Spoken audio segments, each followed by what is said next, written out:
요한복음 1장 9절부터 13절까지입니다. 시작.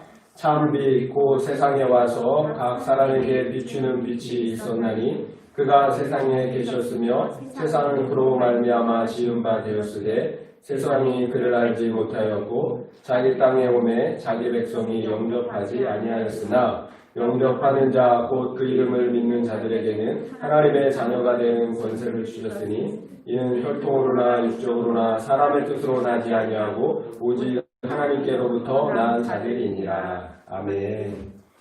지난주에 우리는 요한복음 3장 16절 말씀을 가지고 하나님께서 왜 우리를 믿음으로 구원하시는가, 그 근본적인 원인을 함께 살펴보았습니다. 다른 이유는 없었습니다. 하나님께서 그 아들 안에서 우리를 사랑하신 것, 그것이 우리를 구원하신 이유입니다. 하나님이 우리를 구원하심은 우리에 있는 것이 아니라, 우리의 그 무엇에 있는 것이 아니라 오직 하나님 편에 하나님의 자비하심과 사랑하심에 있었음을 알았습니다. 이렇게 구원은 온전히 하나님의 은혜입니다. 오늘은 우리가 그 아들 예수 그리스도를 믿음으로 받는 구원을 변화된 우리의 신분의 관점에서 한번 알아보기를 원합니다. 그래서 오늘 제목이 나는 누구인가입니다. 나는 누구인가.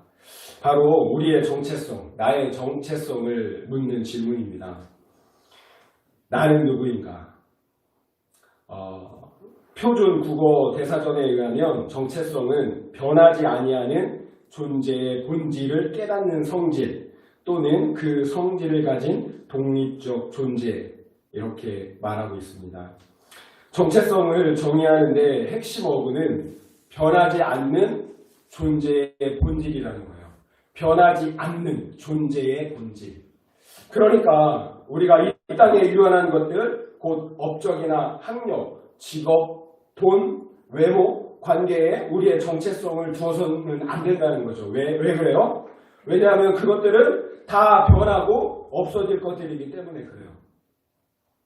그것들은 진정한 내가 아니라는 거예요. 그렇다면 변하지 않는 것, 곧 영원한 것, 그것이 우리의 정체성이 되어야 합니다. 변하지 않는 우리 존재의 본질, 그것은 무엇일까요? 우리의 정체성을 알아보기 전에 저는 한 여성을 여러분에게 소개하기를 원합니다. 지금 비디오가 연결이 안 돼서 노트북을 가지고 잠깐 보여드릴게요. 리즈 벨라스케즈라는 여인이에요. 오래전 케이블 TV 비정상회담에서 소개된 그런 여성이에요. 리즈 벨라스케즈.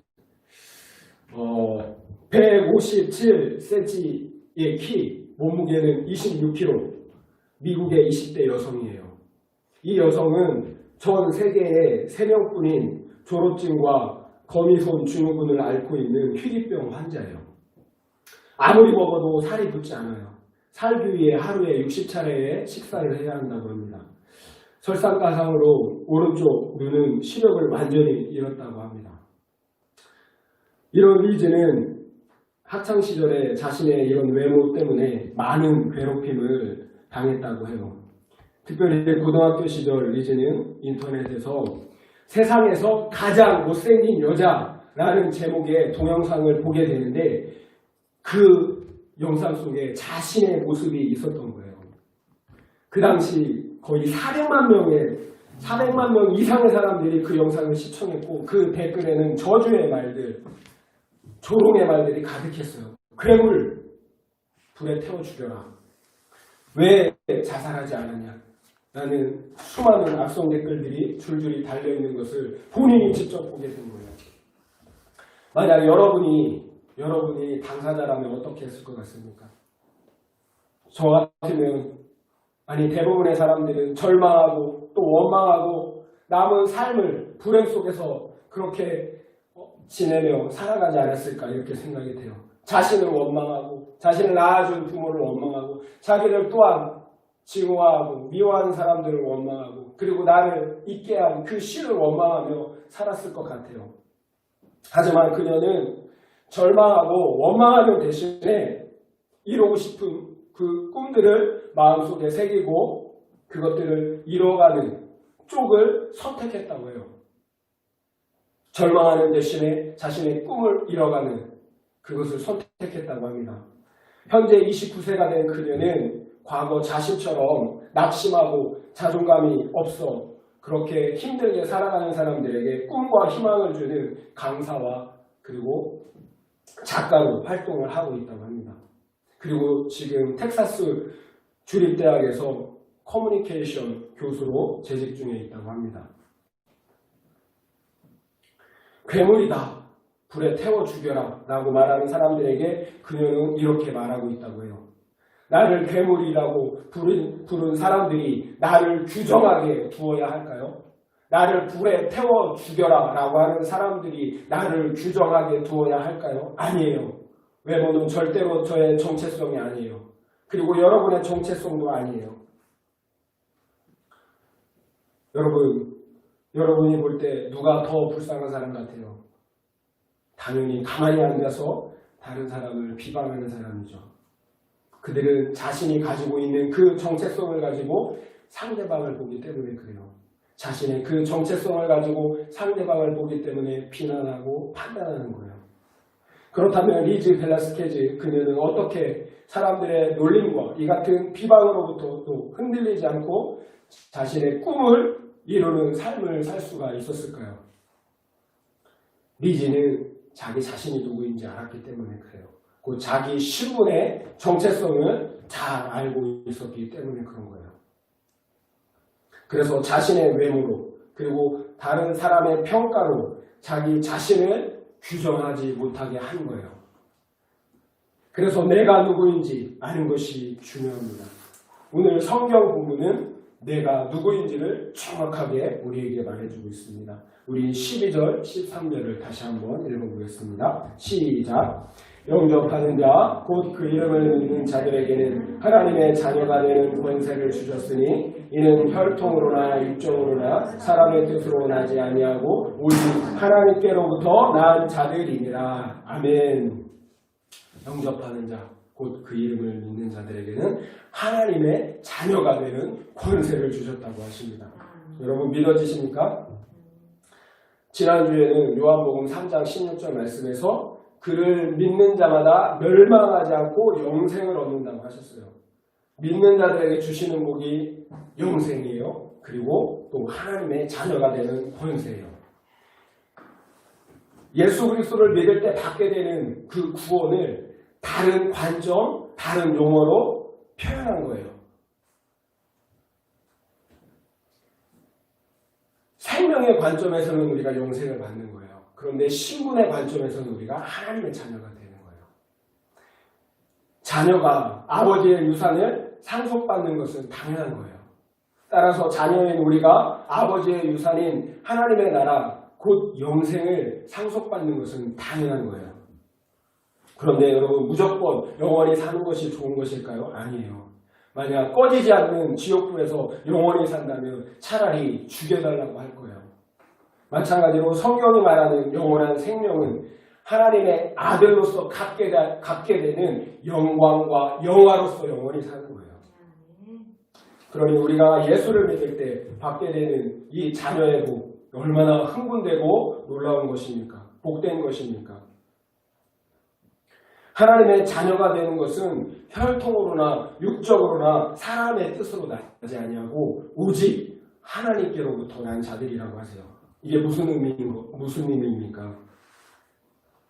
하나님의 자녀가 되는 것이 우리의 선택이나 노력이 아닌 하나님의 일방적이고도 은혜로운 그 선택하심의 결과라는 거예요. 우리가 한 게 없다라는 거예요. 그리고 그 자녀됨은 죽어있던 우리 속사람이 성령으로 거듭나는 초자연적인 출생을 의미하는 거예요. 이렇게 하나님의 자녀가 되는 것은 은혜가 아닌 것이 없는 거예요. 우리가 한 것이 아무것도 없어요. 하나님의 일방적인 선택 그리고 거듭남. 우리가 할 수 있는 게 아니잖아요. 우리 안에서 생명이 다시 태어나게 하는 것 성령만이 하나님만이 하실 수 있는 거잖아요. 그래서 이 구원은 하나님 편에서 이루어주시는 전적인 은혜이고 선물인 거예요.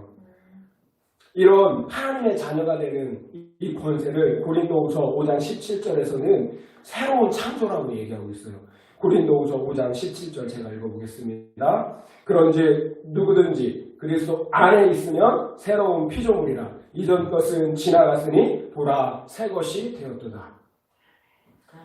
누구든지 그리스도 안에 있으면 새로운 피조물이라 이전 것은 지나갔으니 보라 새 것이 되었도다. 누구든지 그리스도 안에 있으면 새로운 피조물이에요. 우리는 더 이상 멸망과 사망으로 달려가던 타락한 피조물이 아니라는 거예요. 이제 완전히 새로운 피조물, 존재, 새로운 완전히 전혀 다른 존재로 다시 태어났다는 거예요. 곧 우리가 자녀가 된다는 것은 죄로 파괴되었던 하나님의 형상을 완전히 회복하는 새로운 창조 사건이라는 거예요. 여러분, 새로운 창조예요. 곧 우리는 오직 그리스도 안에 있기에 새로운 피조물이고 하나님의 자녀가 되는 것입니다. 이렇게 우리의 변하지 않는 존재의 본질, 다른 건 다 변해요. 그런데 변하지 않는 존재의 본질, 우리의 정체성은 하나예요. 하나님의 자녀라는 것입니다. 우리는 하나님의 자녀라는 것입니다. 이것이 우리의 정체성입니다. 이 세상에서 우리가 가지고 있는 모든 것, 그리고 우리가 가지고 있는 모든 타이틀, 심지어 대통령이라는 타이틀까지도 다 사라지고 말 거예요. 그러나 지금부터 영원까지 변하지 않는 우리 존재의 본질, 그 정체성, 하나님의 아들이라는 사실은 영원토록 변함이 없을 것입니다. 이것이 우리의 정체성입니다. 우리는 이 사실, 이 정체성을 분명히 해야 돼요. 그렇지 않으면 속게 돼요. 수많은 사람들이 비디오를 통해 그리고 리지의 삶 속에서 리지의 정체성을 괴물이다, 쓸모없는 자다 라고 비방하고 속이려 했었어요. 속이려 한 거예요. 그런데 리지는 분명한 자기 정체성을 가지고 있었기 때문에 속지 않은 거예요. 마찬가지로 사탄은 이 세상에서 수많은 이 세상의 가치관들과 사람들의 목소리를 통해서 믿는 우리의 정체성을 속이려고, 그래서 넘어뜨리려고 그렇게 달려들고 있다는 거예요. 너는 실패자야. 부모도 그리고 자녀도 너를 사랑하지 않는 실패자야. 돈이 없으니 넌 공부도 못하고 머리도 나쁘잖아. 실패자야. 외모도 좋지 않고 능력도 없으니 쓸모없는 자야. 오직 세상의 가치는 성공과 돈에 있다라고 얘기해요. 성공하고 1등하는 사람만 가치가 있고 그것을 얻지 못하는 사람들은 실패자, 나고자, 쓸모없는 자라고 얘기해요. 이게 세상의 가치고 사탄이 세상을 통해서 우리에게 던지는 메시지예요. 이것이 공중권세자문자. 이 세상의 신, 사탄이 하는 속임수예요. 모두 다 새빨간 거짓말이에요. 우리는 이 세상의 말이 아니라 하나님의 말씀에 권위를 두고 들어야 합니다. 하나님의 말씀이 무엇이라고 합니까? 아니다. 너는 내 아들이다.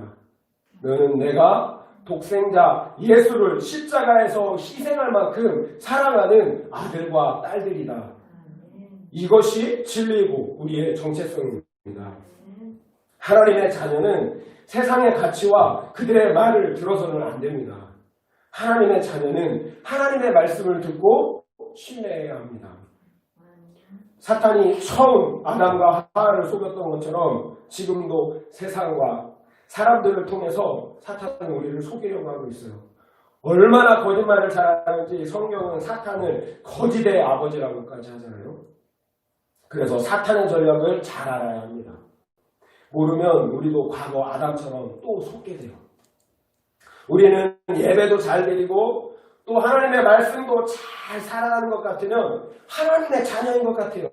그렇지만 어떤 때는 정말 이렇게 죄만 짓고 형편없이 살아가는 내가 구원받은 하나님의 자녀일까? 라는 의심이 들기도 해요. 그리고 그때 나를 정죄하는 자가 있어요. 슬그머니 와서 나를 정죄하는 자, 바로 사탄입니다. 그래 너는 하나님께서도 사랑할 수 없는 형편없는 존재야. 그래 넌 죽어야 해. 이것이 사탄이 하는 거짓말이에요. 그리고 수많은 사람들이 사탄의 속임수에 속아 비극적인 선택을 하는 것을 보게 됩니다. 얼마나 안타까운 일이에요. 이렇게 우리는 나 자신의 행동에 따라 어떨 때는 하나님의 자녀인 것 같기도 하고 또 어떨 때는 아닌 것 같기도 해요. 이걸 감정이라고 해요. 감정은 변해요. 그래서 우리의 정체성을 이 감정에 두어서는 안 되는 거예요. 오히려 변하지 않는 사실, 말씀에 두어야 하는 것입니다. 말하고자 하는 요점은 우리의 정체성을 수시로 변하는 우리의 감정에 두어서는 안 된다는 것이에요. 오직 변하지 않는 진리, 하나님의 말씀에 두어야 한다는 것입니다. 여러분의 자녀가 잘못했다고 또 기분이 나쁘다고 아들, 딸이 아닙니까? 아니죠. 아버지와 자녀와의 관계는 어떠한 경우에도 우리의 감정에 따라 바뀔 수가 없는 거예요. 하나님의 자녀가 된 것은 믿을 수 없는 인간이 정한 것이 아니라는 거예요. 신실하셔서 거짓말 하실 수 없는 하나님께서 정하신 것입니다. 그렇게 결코 변할 수가 없는 거예요. 이렇게 자녀의 신분은 상황과 조건, 곧 인간의 행위와 공적에 따라 얻을 수 있는 것도 아니고 또 반대로 그것들 때문에 잃어버릴 수 있는 것도 아니라는 거예요. 우리는 부모의 모습을 통해 하나님을 이해하려는 그런 경향들이 있어요. 그래서 하나님도 일을 열심히 해야, 공부를 잘해야, 그래서 사랑받을 만한 그런 가치가 있어야 사랑해 줄 것이라 이런 착각을, 이런 생각들을 한다는 거예요. 조건적인 거죠. 하나님도 조건적일 거라고 생각하는 거예요. 그러나 절대 그렇지 않습니다. 하나님께서 우리를 사랑하시는 것은 우리의 공로, 열심, 섬김 때문이 아니에요. 신분이 먼저예요. 신분이 먼저예요. 예수 그리스도 안에서 우리를 자녀 삼아 주셨기 때문이에요. 여러분 중에 누구든지 일 시키려고 자녀를 낳으신 분이 있습니까? 없으시죠. 마찬가지예요.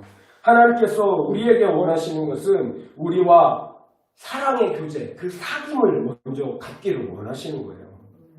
우리가 진리 안에서 행복해지는 것을 원하시는 거예요. 진리 안에서, 세상 안에서가 아니라 진리 안에서, 그리스도 예수 안에서 행복해지기를 원하시는 거예요. 하나님은 우리가 눈치 보는 종이 되는 걸 원하지 않아요. 자녀처럼 행동하기를 원하세요. 여러분 살인의 추억 아실 거예요. 연쇄살인범 이춘재 아실 거예요. 세상 사람들은 그를 다 흉악한 자라 죽일 놈이라고 욕하지만 그 어머니만큼은 그러지 못했어요. 제가 이춘재의 어머니가 인터뷰하는 것을 본 적이 있어요. 이춘재의 어머니는 인터뷰에서 이렇게 얘기하더라고요. 그 아이는 결코 그럴 아이가 아니라고, 착한 아이였다라고 이렇게 얘기를 했어요. 이것이 자녀에 대한 부모의 마음이에요. 결코 혈연으로 맺어진 관계는 끊을 수가 없어요.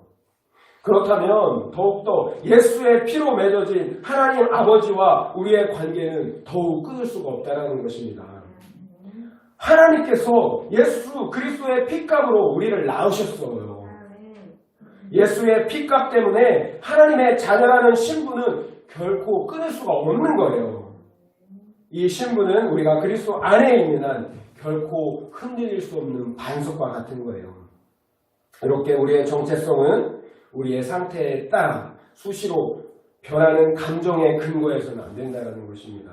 오직 진리이신 하나님의 말씀에 근거해야 합니다. 많은 사람들이 리즈보다 외모가 좋지 않습니까? 여기 나오는 리즈 벨라스키보다? 아니면 그녀보다 건강하지 않습니까? 분명 리즈보다 건강해요. 그리고 외모도 훌륭해요. 부족한 것이 없는 수많은 사람들이, 그런데 오히려 자존감은 땅바닥이에요. 우리도 별반 다르지 않은 모습들로 살아가는 것을 볼 수가 있어요. 죄송한 말씀이지만 삶을 포기한 연예인들을 보세요. 그들에게 무슨 부족함이 있는 것 같아요. 저희가 볼 때. 그러나 그들은 불행했어요. 왜냐하면 자기 자신에 대한 정확한 정체성, 변하지 않는 정체성이 없었기 때문이에요. 이렇게 우리 신분에 대한 분명한 자기 정체성이 없다면 우리는 세상을 통하여서 속삭이는 사단에게 속고 또한 우리 감정에 속게 되는 것입니다. 자기 정체성을 알지 못한 불쌍한 독수리 이야기가 있어요. 어떤 농부가 산에서 알을 주워왔어요. 그리고 그 알이 부화되어서 거기서 새끼새가 나왔는데 그 새가 독수리였어요. 그런데 그 독수리는 다른 닭들과 함께 자라면서 닭이라는 정체성을 가지고 살게 되었어요. 그래서 그 독수리는 다른 닭들과 함께 땅에 있는 먹이를 먹고 살아갔어요. 그러던 어느 날 그 독수리가 하늘을 쳐다보니까 하늘을 멋있게 날아가고 있는 독수리 한 마리를 쳐다보게 되었어요. 너무 멋있었어요. 그래서 다른 닭에게 물어봤어요. 저 하늘을 나는 저 새는 무엇이에요? 이렇게 물어봤어요. 나도 저 새처럼 하늘을 훨훨 날고 싶어요. 그러자 다른 닭이 말했어요. 저 하늘을 멋지게 나는 새는 새들의 왕 독수리님이시란다. 야, 그런데 임마, 너는 저 하늘을 나는 것 꿈도 꾸지 마. 닭은 땅에서 먹이나 먹고 그렇게 살다가 그렇게 죽는 거야. 그러자 그 독수리는 아, 그렇구나. 고개를 끄덕였어요. 나는 닭이지. 그리고 그 독수리는 그렇게 평생을 닭처럼 살다가 삶을 마감했다고 해요. 비유이지만 이야기지만 슬프죠. 우리도 우리 신분의 정체성을 알지 못하면 이처럼 속으면서 살 수 있게 된다는 거예요. 독수리가 닭처럼 살았듯이 하나님의 자녀인 우리도 세상 자녀들처럼 살다 인생을 마치게 된다는 거예요. 곧 이 세상의 사람들처럼 썩어 없어질 이 세상에 익숙한 삶, 편안한 삶, 부귀 영화만 쫓다가 인생을 마치게 될 수 있다는 거예요. 하나님의 자녀들이. 하나님의 자녀에게 허락된 창공을 헐헐 날아다닐 수 있는 그 영적 자유를 사용하지 못하고 그 거룩한 삶, 그 삶을 살아가지 못하고 생을 마감할 수 있다는 거예요. 결국 속는 인생을 살 수 있다는 것입니다. 이렇게 우리 신분의 정체성을 확실히 아는 것이 너무나 중요해요. 왜냐하면 그 정체성이 우리의 삶을 결정하기 때문에 그렇습니다. 여러분 생각해보고 적용해볼 수 있는 질문을 하나 드리겠어요. 한번 생각해보세요. 혹시 나는 사람들과 세상에 속아서 그리고 나의 감정에 속아서 독수리가 아닌 여전히 닭으로 살아가고 있지는 않은지 한번 생각해보면 좋겠어요. 나는 분명 독수리인데 혹여나 닭으로 생각하고 닭으로 살아가고 있지는 않은지 한번 생각해보면 좋겠습니다. 그렇다면 우리가 사탄에게 속고 하나님의 자녀라는 정체성을 더욱 확실히 하고 살아갈 수 있는 방법은 과연 뭘까요? 자꾸 우리가 희미해져가는 이 정체성 확실히 할 수 있는 방법은 뭘까요? 결국 우리의 정체성은 누구의 소리를 더 많이 듣느냐에 달려있어요. 사탄의 소리, 세상의 소리, 불신자들의 소리를 많이 들으면 우리는 그들이 말하는 것이 사실이라고 믿고 그 정체성을 가지고 살아갈 거예요. 그러나 우리가 진리의 말씀, 성경의 소리를 듣게 된다면 우리는 성경이 말하는 정체성을 갖고 살게 될 것입니다. 그래서 우리는 무엇보다 하나님의 말씀을 듣는 습관, 그 시간을 갖는 것이 절대적으로 필요한 거예요. 말에는 힘이 있어요. 말에는 힘이 있어요. 거짓말이라도 계속 들으면 사실이라고 믿게 돼요. 2차 세계대전을 일으킨 히틀러가 독일 사람들을 현혹시킨 방법이에요. 처음에는 정말 말도 안 되는 그런 말도 안 되는 것이라고 생각했지만 계속해서 들으니까 진짜 같은 거예요. 차츰차츰 현혹이 돼요. 그리고 나중에는 그 거짓말이 사실이라는 확신을 갖게 된다는 거예요. 진보건 보수건 거짓 뉴스들이 계속해서 쏟아지는 이유예요. 그래서 우리는 분별이 필요한 시대에 살고 있는 거예요. 어느 때든지 마찬가지겠지만. 그래서 성경은 믿음은 들음에서 나고 그 들음은 하나님의 말씀으로 말미암는다고 하시는 거예요. 곧 하나님의 자녀라는 정체성, 이 믿음은 성경 말씀을 통해 갖게 된다는 거예요. 따라서 우리는 성경 말씀을 지속적으로 읽고 묵상해야 합니다. 만약 우리의 정체성이 흔들리고 있다면 그것은 우리가 말씀을 가까이 하지 않은 이유 때문일 거예요. 그래서 성경은 복 있는 사람을 돈 있는 사람, 건강한 사람이라고 말하지 않아요. 그 말씀을 즐거워해서 그 말씀을 주야로 묵상하는 사람이 복이 있다라고 하는 거예요. 복 있는 사람은 여호와의 말씀을 즐거워하여 주야로 묵상하는 사람이에요. 돈 있는 사람이 아니에요. 건강한 사람이 아니에요. 우리 교회가 올해부터 정교인 큐티를 하는 이유예요. 우리는 복 있는 사람이 되어야 합니다. 저 포함 모든 성도님들이 지금 잘하고 계시리라 믿습니다. 큐티는 저와 여러분의 분명한 정체성 그리고 구원을 위해서 꼭 해야 하는 것입니다.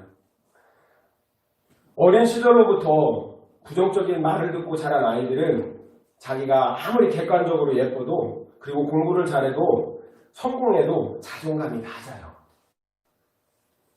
이 낮은 자존감은 평생을 따라다닙니다.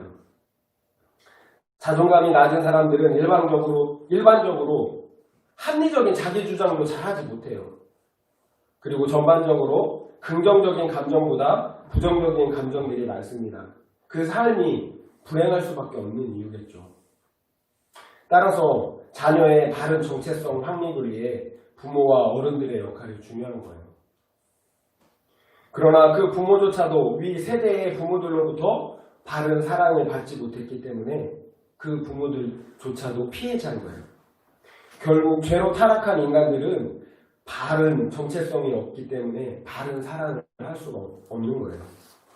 그래서 우리 모두는 진리의 말씀인 성경 말씀을 더 많이 들어야 되는 거예요. 그래서 과거 부정적인 말들로 형성된 우리 거짓 정체성들을 무너뜨려야 돼요. 진리의 말씀으로. 그리고 하나님의 자녀라는 새로운 정체성을 회복하고 확립해야 되는 거예요. 그래야 우리는 올바른 지식을 가지고 자녀들을 사랑할 수 있고 올바로 양육할 수가 있습니다. 그래서 말씀을 우리가 가까이 해야 합니다. 비록 우리의 정체성이 하나님의 자녀라 할지라도 우리가 자동적으로 완전한 삶을 살아간다라는 그런 의미는 아니에요. 우리는 연약하기 때문에 죄를 지을 수밖에 없습니다. 그러나 자녀는 회개할 수 있는 특권이 있어요. 곧 자녀는 이 땅에서 살 동안 회개하는 삶을 사는 사람들이에요. 요한일서 1장 9절 말씀 제가 한번 읽어보겠습니다. 만일 우리가 우리 죄를 자백하면 그는 미쁘시고 의로우사 우리 죄를 사하시며 우리를 모든 불의에서 깨끗하게 하실 것이요. 만일 우리가 우리 죄를 고백하면 그는 미쁘시대요. 미쁘시다라는 것은 믿을만하다라는 거예요. 신실하시다라는 거예요. 그리고 의로우시다라는 거예요.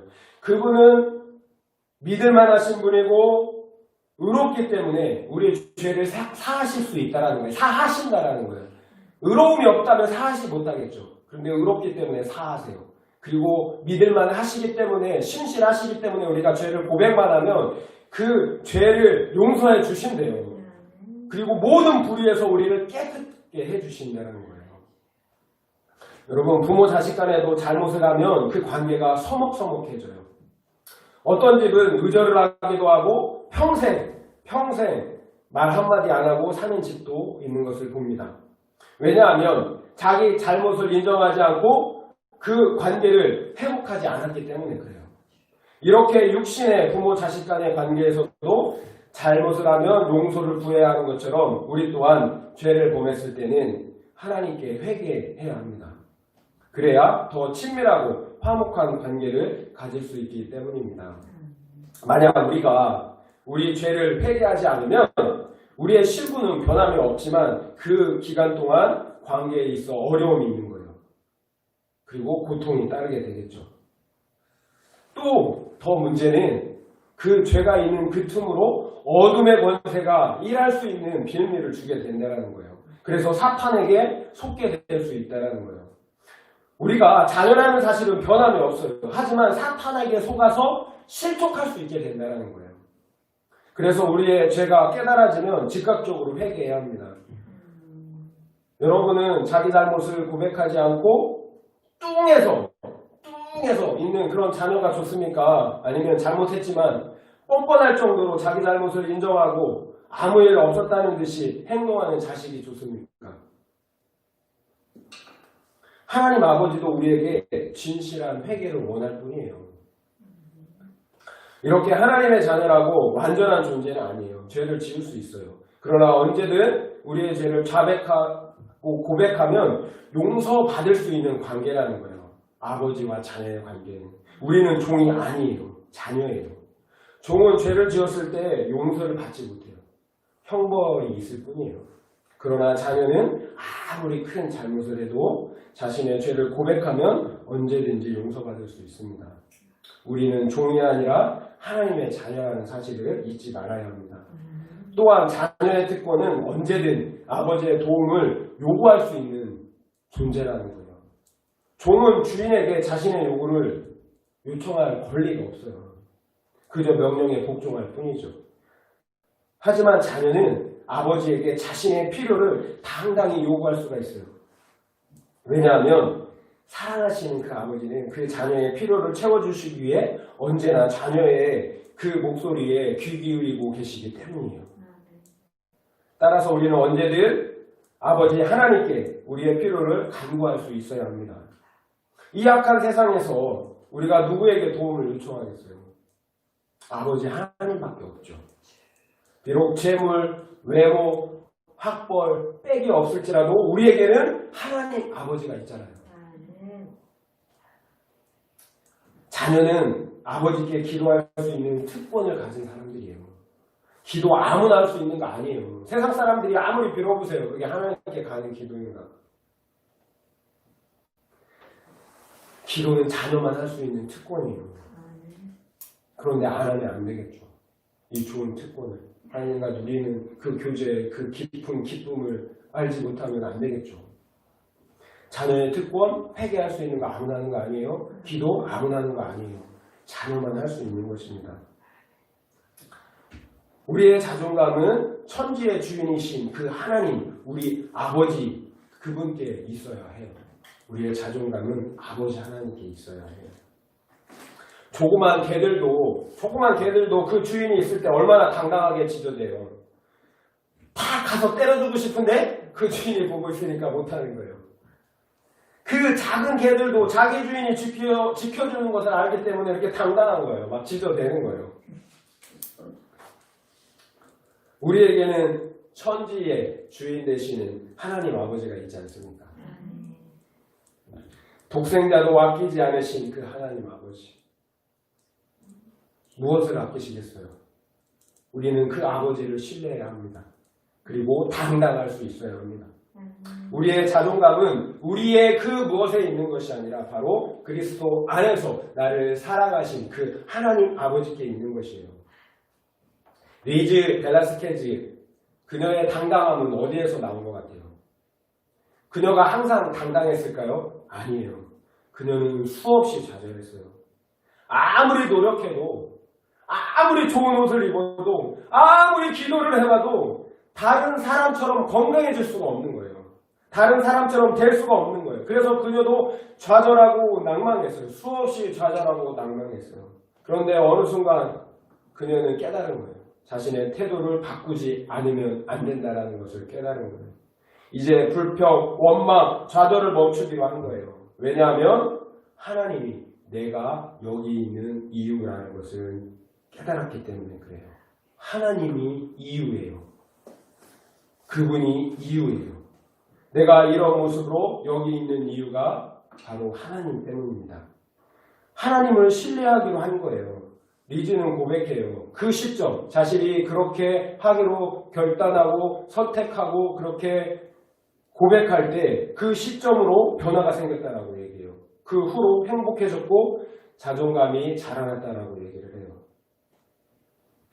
여러분, 하나님 아버지를 신뢰하십시오. 하나님이 나의 모든 이유입니다.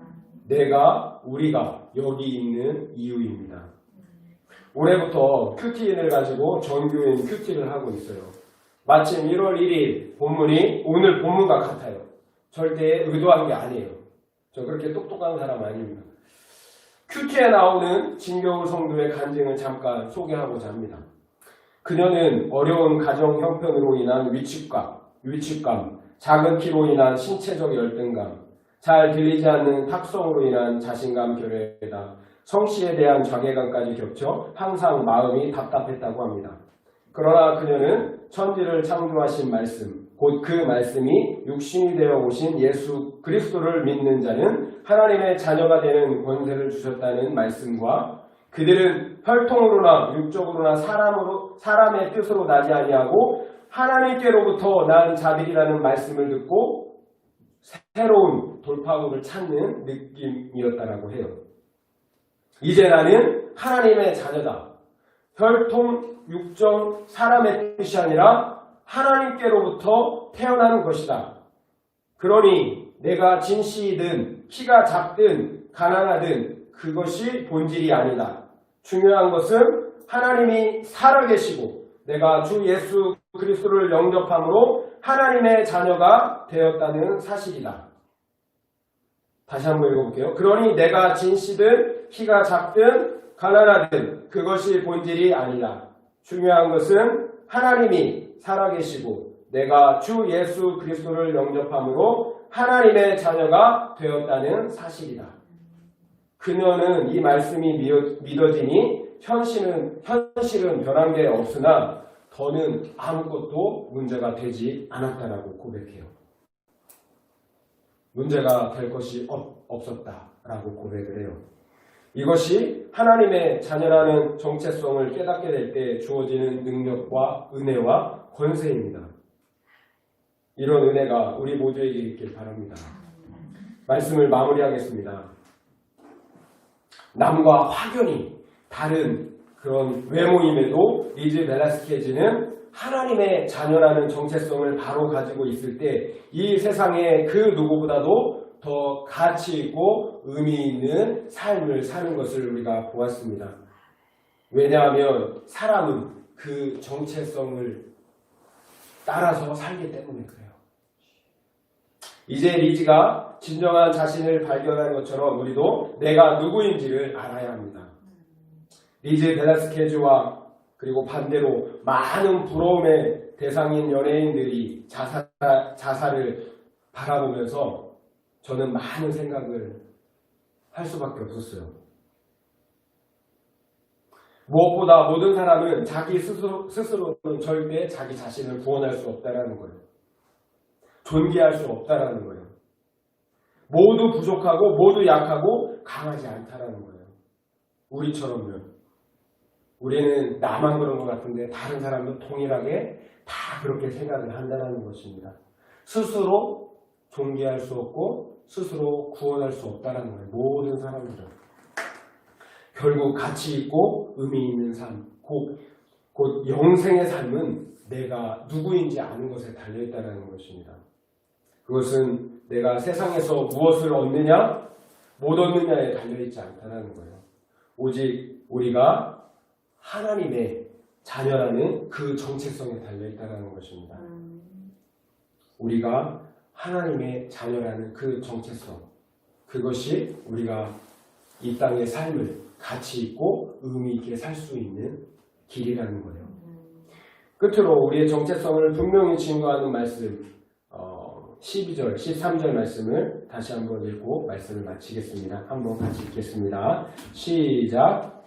영접하는 자, 곧 그 이름을 믿는 자들에게는 하나님의 자녀가 되는 권세를 주셨으니 이는 혈통으로나 육정으로나 사람의 뜻으로 나지 아니하고 오직 하나님께로부터 나는 자들이니라. 아멘. 아들을 믿는 우리 모두는 하나님의 자녀라는 이 분명한 정체성을 가지고 승리하는 복된 인생, 가치 있는 인생을 사는 우리 모두가 되기를 간절히 축원합니다. 아멘. 우리 이 시간 함께 말씀을 생각하면서 기도하겠습니다. 하나님, 아들이라는 분명한 정체성을 다시금 확인하는 시간 되기를 원합니다. 예수 그리스도 안에 있기 때문에 나는 새로운 피조물입니다. 더 이상 아버지 슬픔과 염려와 근심과 낙심과 좌절 가운데 살지 않기를 원합니다. 하나님 이 시간 아들, 딸의 정체성을 분명히 하기를 원합니다. 아들, 딸의 정체성을 분명히 가지고 복된 인생 살아가기를 원합니다. 의미 있는 인생 살아가기를 원합니다. 이렇게 결단하면서 하나님께 감사하며 나아가겠습니다. 다 같이 기도하십니다. 하나님 아버지 감사합니다. 우리 주 예수 그리스도로 말미암아 우리를 하나님의 아들과 딸로 삼아주신 것 감사드립니다. 이제부터 주님 품에 안길 때까지 하나님의 자녀라는 분명한 정체성을 가지고 기죽지 않고 당당하게 살아가게 하여 주시옵소서. 늘 하나님을 기뻐하며 주님과 친밀한 교제와 사귐, 동행의 삶을 살아가게 하시고 우리의 삶 가운데 하나님의 아들과 딸로 그 정체성에 걸맞는 열매 맺는 삶, 하나님의 영광이 되는 복된 삶을 살아가게 하여 주시옵소서. 감사드렸고 예수님의 이름으로 기도합니다. 아멘.